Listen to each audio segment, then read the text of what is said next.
Hello guys, today is 25 November and 2023.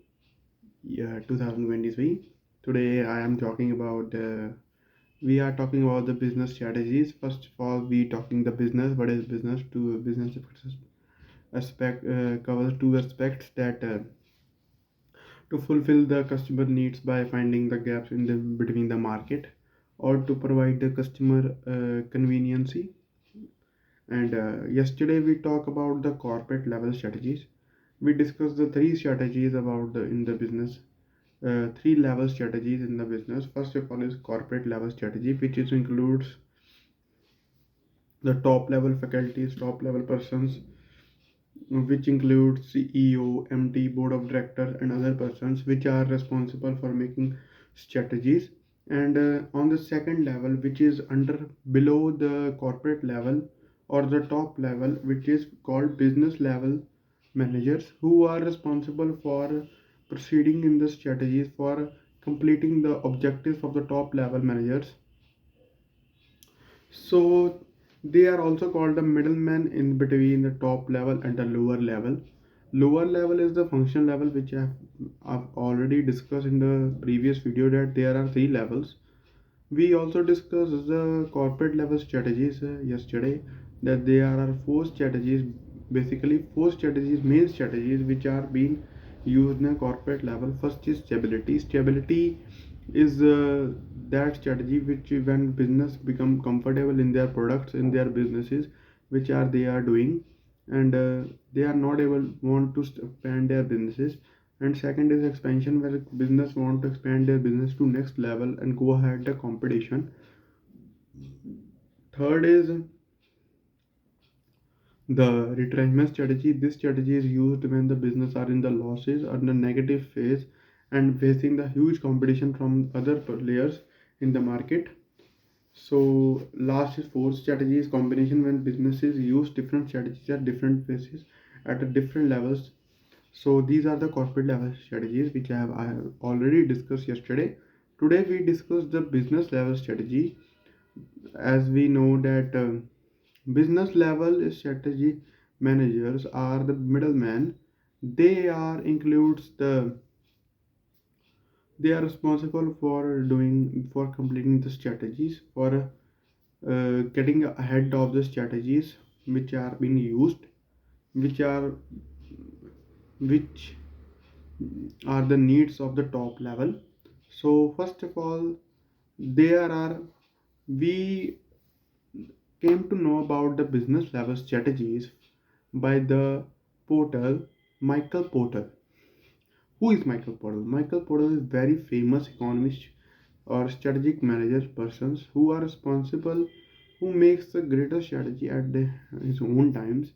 He introduced four features in his strategy, which is called generic strategy, and the features are as that first feature is we also learn this strategy by the short memory code, that is Portal Babaki five forces इसमें पांच forces हैं जिससे कि हम इसकी strategy के बारे में जान सकते हैं। तो पहली इसमें हम बोलते हैं कि threat of entrant, new entrant, कि मार्केट में जब भी हम बिजनेस लेवल की स्ट्रेटजी अपनी इम्प्लीमेंट कर रहे होते तो हमें सबसे ज़्यादा we are threat of the new entrant that in the market they new entrant come, कि नया प्लेयर मार्केट में आ जाता है तो उसका हम बिजनेस को खतरा रहता है। जैसे कि हमारे कंपटीशन बनने के लिए नया पर्सन आता है तो उसके लिए क्या क्या दिक्कतें होती हैं। दिक्कत सबसे पहले, अगर कोई न्यू एंट्रेंट आ रही है तो उसके लिए क्या दिक्कत हो सकती है और बाकी प्लेयर्स को उससे क्या खतरा हो सकता है। पहली दिक्कत, अगर हम न्यू एंट्रेंट के पॉइंट ऑफ व्यू से देखेंगे तो पहला उसको खतरा होता है कि कोई एंट्री बैरियर तो नहीं है।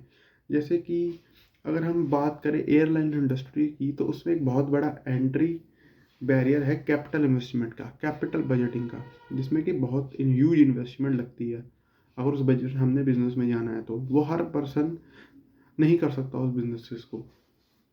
उसके बाद न्यू एंट्रेंट को दिक्कत आती है ब्रांड आइडेंटिटी की, कि उसको अपना ब्रांड बनाने में बहुत टाइम लगता है।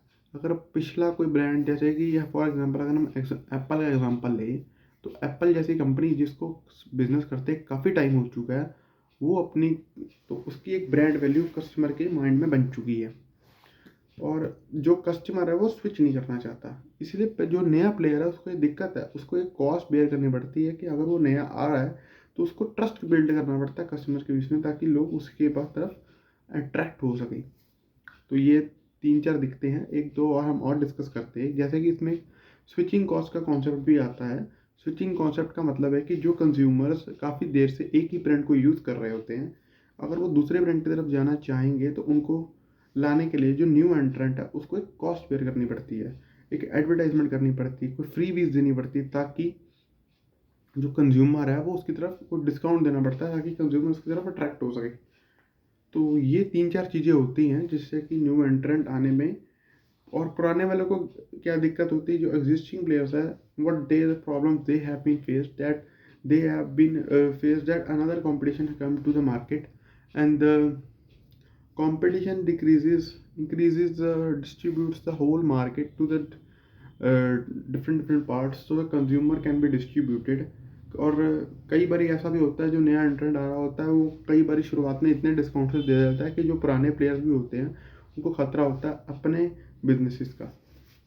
उसके बाद हम पोर्टल बाबा के जो माइकल पोर्टल है उसकी हम सेकंड फोर्स को देखते हैं, जिसका नाम होता है थ्रेट ऑफ।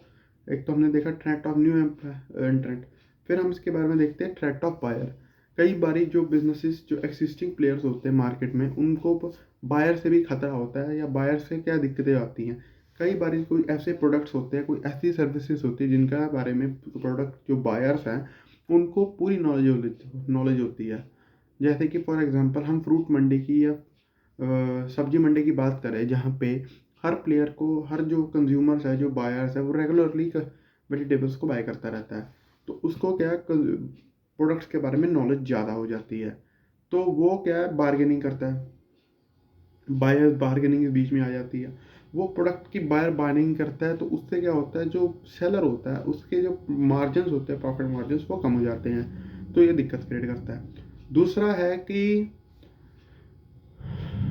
और अगर उसको नॉलेज ज़्यादा हो और उसको मार्केट का पता हो बायर को, तो वो एक प्लेयर को छोड़ के ऑल्टरनेटिव ऑप्शन उसके पास अवेलेबल होते हैं, तो वो दूसरे प्लेयर के पास चला जाएगा और इसीलिए तो हर कंपटीशन बढ़ जाता है और फिर वो प्रॉफिट मार्जिन को कम प्रॉफिट भी माल बेचना पड़ जाता है।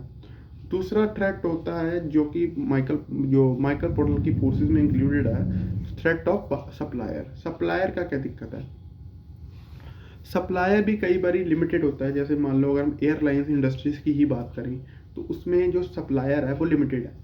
हर कंपनी हर कंपनी एयरलाइन नहीं बना सकती, हर बंदे को इसमें कैपिटल रिक्वायरमेंट चाहिए होती है। जो जो प्लेयर एग्जिस्टिंग इस कंपनी में, जैसे फॉर एग्जांपल इंडिगो है या फिर विस्तारा है, उनको अपना एयरलाइंस कुछ लेनी है तो वो किन्हीं चुनी कुछ ही सप्लायर्स होते हैं एयरलाइंस के, तो उन्हीं से बाय करना पड़ता है। तो उनको क्या दिक्कत होती है कि जो सप्लायर है वो कमांड बना के रखता है मार्केट में, क्योंकि उनको पता है कि ये जो प्लेयर्स हैं वो कहीं जा नहीं सकते, उनको आना मेरे पास ही पड़ेगा। तो इसमें क्या होता है, जो बाय कर रहा होता है, जो हमारा सेलर है और उसका सप्लायर की बात चल रही है, तो उसमें दिक्कत आती है कि सप्लायर अपनी धौंस चढ़ाता है। वो कहता है कि मैंने सामान तुम्हें सस्ता बेचना नहीं है, वो अपना प्रॉफिट मार्जिन अच्छा रखता है। तो उससे क्या होता है, जो बायर है एयरलाइंस का उसको दिक्कत आ जाती है, उसका प्रॉफिट मार्जिन कम हो जाता है। तो ये एग्जिस्टिंग प्लेयर्स की दिक्कतें हैं। उसके बाद आ जाता है nature of rivalry. Nature of rivalry में होता है कि हम इसमें चेक करते हैं कि जो मार्केट में जितना भी कंपटीशन है वो कंपटीशन कैसा है। इसमें कंपटीशन से हमें पता लगता है कि कंपटीशन कैसा है, उसका नेचर के बारे में हम जानते हैं। कंपटीशन का नेचर देखने के लिए हम कुछ 2-3 पॉइंट देखते हैं। पहला पॉइंट है तो फिक्स कॉस्ट। अगर कोई मान लो फिक्स कॉस्ट ज़्यादा है कंपटीशन के बीच में, तो कंपटीशन इस चीज़ को छोड़ के नहीं जा पाएगा, उसको प्लेयर टिकना ही पड़ेगा। तो उससे क्या कंपटीशन की लेवलरी और ख़तरनाक हो जाएगी। दूसरी बात है, अगर प्राइस सेंसिटिव है, मान लो अगर कोई चीज़ का प्राइस सेंसिटिव है, कोई प्रोडक्ट, जैसे फॉर एग्जांपल हम इसमें माने कोई इनइलास्टिक गुड्स है, मान लो सॉल्ट की बात करें या फिर कोई दालों की बात करें या फिर राइस की बात करें, तो वो है प्राइस सेंसिटिव मार्केट है। इसमें तुम ज़्यादा रेट कम ज़्यादा नहीं कर सकते या कम नहीं कर सकते। तो इसमें क्या दिक्कत आती है जितने भी प्लेयर्स होते हैं ना मार्केट में, वो आपस में ज़्यादा झगड़ा करते हैं, उनके बीच में कंपटीशन बढ़ जाता है। This increases the competition between them if the fix cost are included in the product, that's why. उसके बाद हम नेचर ऑफ राइवलरी में देखते हैं, अगर हाई एंट्री एग्जिट बैरियर बहुत ज़्यादा खतरनाक हो, कि जितने भी एग्जिस्टिंग प्लेयर्स हैं अगर वो एक बार बिजनेस में आ गए ना, जैसे हम एयरलाइंस इंडस्ट्रीज की टोटली बात कर रहे हैं, इस माइकल पोर्टल के जेनरिक फोर्सेज में हम मेनली एयरलाइंस इंडस्ट्रीज को ही मद्देनजर रख के चल रहे हैं कि नेचर ऑफ राइवलरी में हाई एग्जिट बैरियर्स है। अगर एक कंपनी ने इसको बिजनेस को शुरू कर लिया, अपनी कैपिटल हाई कैपिटल इन्वेस्टमेंट लगा के इस कंपनी को शुरू कर लिया, एयरलाइंस इंडस्ट्रीज में आ चुकी है, तो उसको बाहर निकलना बहुत मुश्किल है। वो बाहर जाना उसके लिए वो घाटे का सौदा है, तो वो बीच में रह के कॉम्पिटिशन को और बढ़ावा देती है, तो ये दिक्कत क्रिएट करती है।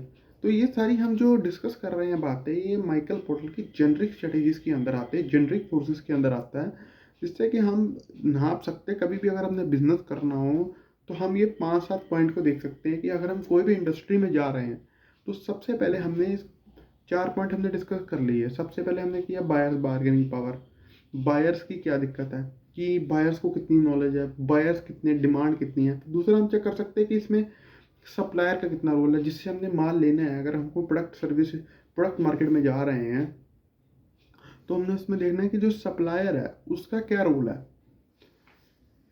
अगर जिससे हमने लेना है तो सप्लायर की कितनी कमांड है, अगर सप्लायर ज़्यादा होंगे तो हमारे लिए अच्छा होगा, अगर सप्लायर कम है तो सप्लायर अपनी धौंस जमाएगा। ये चीज़ देख ली हमने। फिर हमने देख लिया nature of rivalry. Nature of rivalry में क्या है,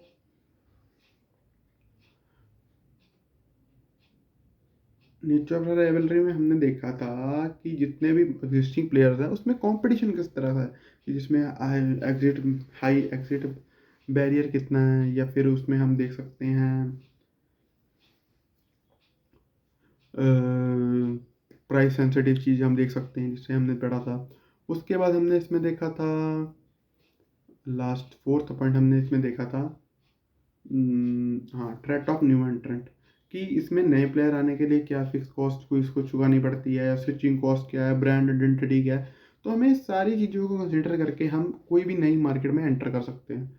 तो ये कुछ चीज़ें हैं तो हम चेक कर सकते हैं। उसके बाद हम इस बिजनेस लेवल स्ट्रेटजीज में देखते हैं, 2 तरीके की स्ट्रेटजीज होती हैं। कोई भी प्रोडक्ट को, कोई भी सर्विसेज को लॉन्च करने के लिए हम 2 ही चीज़ों में खेल सकते हैं। एक चीज़ होती है cost strategy, best cost strategy. इसमें क्या होता है कि हम कंज्यूमर्स को अपने प्रोडक्ट्स को, अपने सर्विसेज को डिस्काउंट पे देकर, लोअर प्राइस पे देकर, कम प्रॉफिट मार्जिन रख के बेचें। तो उसमें क्या है, हम अपने पास प्रॉफिट कम रखेंगे, कंज्यूमर्स को प्रोडक्ट सस्ते मिलेंगे, क्वालिटी अच्छी देकर हम उसको प्रोडक्ट को सस्ता बेचेंगे। फिर उससे क्या होगा, जो एग्जिस्टिंग प्लेयर्स हैं वो अपना प्रोडक्ट अगर महंगे पर बेच रहे हैं, तो जितने भी कंज्यूमर्स होंगे वो हमारी तरफ अट्रैक्ट हो जाएंगे। This will attracts the consumers from the market to ourselves. If we sell our products to market at low cost, in this we will earn profit per unit lower than the other players. So this will create another differentiation in the market. So this is the first strategy. अब इसके हम advantages देखते हैं। अगर जो हमने बातें की, 4 पॉइंट हमने पीछे देखे, न्यू एंट्रेंट, बायर, सप्लायर और राइवलरी। तो इसमें 4 चीज़ें हमने देखी।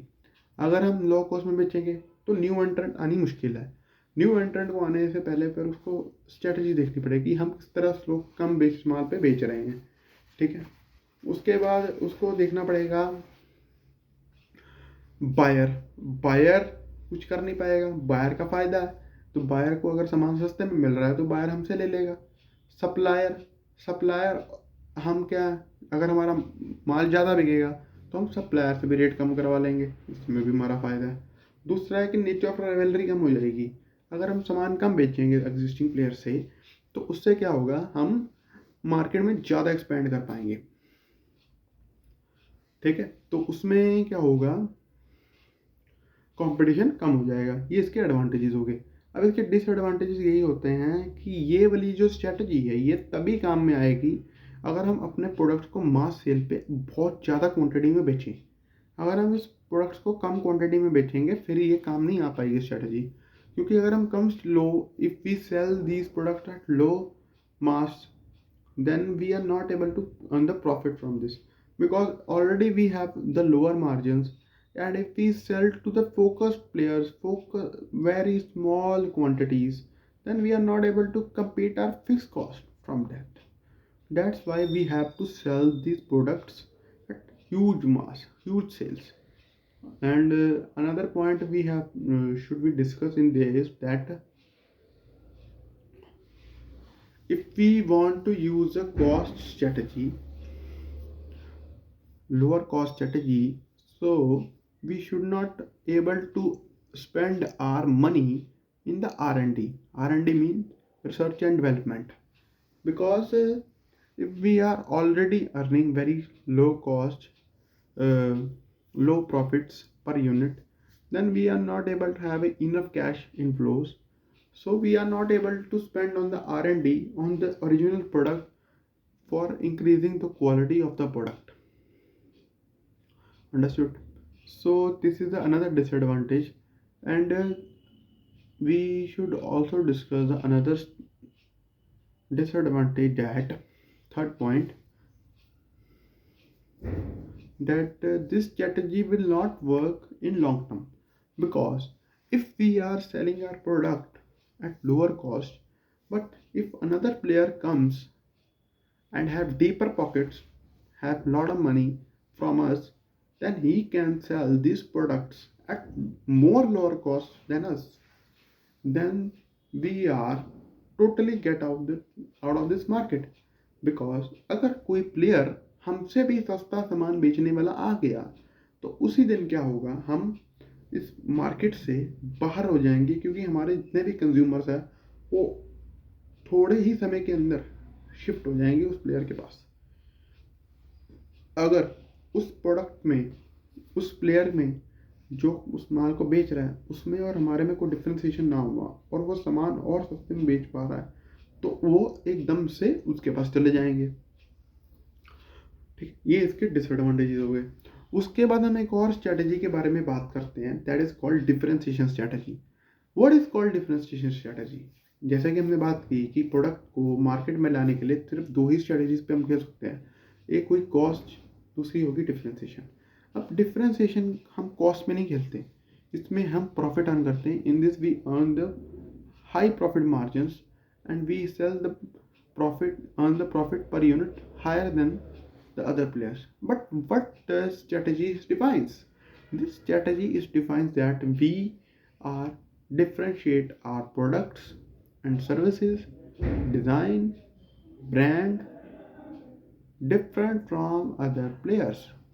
मतलब हम अपने प्रोडक्ट को एक प्रीमियम लेवल पर शो करते हैं, लिस्ट करते हैं, उसको प्रीमियम लेवल का दिखाते हैं कस्टमर्स को, और बनाते भी हैं और उसको बेचते हैं। मतलब हम एक अपने प्रोडक्ट की प्रीमियम क्वालिटी में लेकर आ रहे हैं, जो कि पुरानी मार्केट, जो कि एग्जिस्टिंग मार्केट है उससे अलग है, और एक अलग तरीके की स्ट्रेटजी को अपनाते हैं, जिसमें कि हमारी ब्रांडिंग अलग है, प्रोडक्ट की क्वालिटी अलग है, बढ़िया है। तो उससे क्या होता है, कस्टमर हमारी तरफ शिफ्ट हो जाता है। अंडरस्टूड? तो ये अलग तरीके की स्ट्रैटेजी है। इसमें हम एग्जांपल ले सकते हैं एप्पल कंपनी का। Apple company, what did Apple company do? Apple company which is incorporated in USA tells us that they are very expensive from other players like Samsung, Oppo, Vivo, but they play another differentiation strategy and place it as a premium quality brand higher than the other players. That's why their products are very expensive, very premium, and the consumers who are willing to buy the products of the Apple company are feeling like a premium, like a high rich persons. वो अपने आप ऐसा समझते हैं कि उन्होंने कोई तोप मार ली है, क्योंकि वो बहुत अच्छी चीज़ खरीद रहे हैं, उनको ऐसा लगता है क्योंकि वो प्रोडक्ट एक्सपेंसिव है और उसमें ऐसी बातें भी हैं। उस the products also have some another features like security feature, iOS features, no lacking, low stopping, high security, high privacy the products have. That's why they place it as a premium quality product. इसके भी advantages और disadvantages हैं। अब इसमें advantages ये हैं कि इसमें न्यू एंट्रेंट एकदम से नहीं आ पाता, बायर्स इसमें बार्गेनिंग नहीं कर पाते क्योंकि वो ऑलरेडी इसमें जो प्लेयर्स जो बायर्स आते हैं वो प्रीमियम पर्सनस हैं, हाई रिच पर्सनस हैं, वो प्रोडक्ट की जो बार्गेनिंग नहीं करते ज़्यादा। और थर्ड है सप्लायर। सप्लायर भी इसमें कुछ नहीं कर पाता क्योंकि अगर सप्लायर कुछ कर भी लेगा तो हमारे तो पैसे भी प्रॉफिट मार्जिन काफ़ी हाई हैं, तो इसमें नेचर ऑफ राइवलरी भी ख़त्म हो जाती है। क्योंकि अगर हम कुछ अलग चीज़ बेच रहे हैं मार्केट में, उसकी टक्कर में कोई है ही नहीं, तो इसमें नेचर ऑफ राइवलरी का तो कोई सवाल ही नहीं उठता। इसमें डिसएडवांटेजेस की भी अगर हम बात करें कि इसमें हमारे क्या क्या नुकसान हो सकते हैं, इसमें हमारा नुकसान ये हो सकता है कि डिफरेंशिएशन स्ट्रेटेजी ज़्यादा देर तक नहीं चल सकती। अगर कोई प्लेयर हमारी डिफरेंशिएशन को और भी डिफ्रेंशिएट करके बेचे, मतलब अगर हमारी स्ट्रेटेजी है कि अगर हम फ्रेम बेच रहे हैं, फोटो फ्रेम, और फोटो फ्रेम पर फूल लगाकर बेच रहे हैं, बहुत अच्छी स्ट्रेटेजी है अगर कोई मार्केट में नहीं कर रहा, और दूसरा प्लेयर आए वो उस पर फूल, अलग अलग डिज़ाइन के डायमंड्स वो लगा के बेचे और हमसे भी सस्ता बेच पाए, तो वो तो हम ऑलरेडी हमसे आगे निकल गया, हमारी स्ट्रैटेजी तो उसी दिन फेल हो गई। तो इस तरीके से डिफरेंशिएशन स्ट्रैटेजी भी नहीं चल पाती। इसमें भी ये है कि यूनिक रहती है। कई बार जो हम चीज़ बनाते हैं कि मान लो अगर हम फोटो फ्रेम का एग्जांपल लें कि फोटो फ्रेम अगर हम बेच रहे हैं फूल लगाकर या कोई डायमंड लगाकर, वो कस्टमर उसको वैल्यू ही ना करे, वो कहे कि बेकार चीज़ है, तो वो जो हम प्रीमियम क्वालिटी की चीज़ बेच रहे हैं वो उसी दिन ही बेकार हो जाएगी। तो ये कुछ चीज़ें थी आज हमने डिस्कस किया। पहले तो हमने माइकल पोर्टर की 4 फोर्सेस को देखा, ठीक है। माइकल पोर्टर जो कि बहुत अपने टाइम में एक अच्छे स्ट्रेटेजिक मैनेजर थे, उन्होंने कुछ बातें बताई हमें कि कभी भी अगर हमने बिजनेस करना है तो हमें इन 4-5 बातों का ध्यान रखना चाहिए। उसके बाद हमने देखा कि कभी भी अगर हमने कोई प्रोडक्ट लाना है मार्केट पे तो हमें 2 चीज़ों का ध्यान रखना चाहिए, कॉस्ट का और डिफरेंशिएशन का, कि हम किस चीज़ में खेलना चाहते हैं। कॉस्ट में खेलेंगे, अपने प्रोडक्ट की वैल्यू कम रखेंगे तो कर सकते हैं। डिफरेंशिएशन में खेलेंगे तो डिफरेंशिएशन में क्या होगा,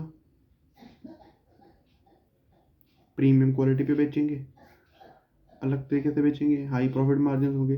दोनों के अपने एडवांटेजेस और डिसएडवांटेजेस है। So that's for today. Thank you for seeing this video. आज हमें लगा कि आज हमने डिस्कस किया बिजनेस लेवल स्ट्रेटजीज में 3-4 चीज़ें, तो आप इस चीज़ को सुन सकते हैं। अभी हम थोड़ा सा प्रैक्टिस कर रहे हैं इंग्लिश को, तो आप चेक कर सकते हैं इसमें। तो थैंक यू।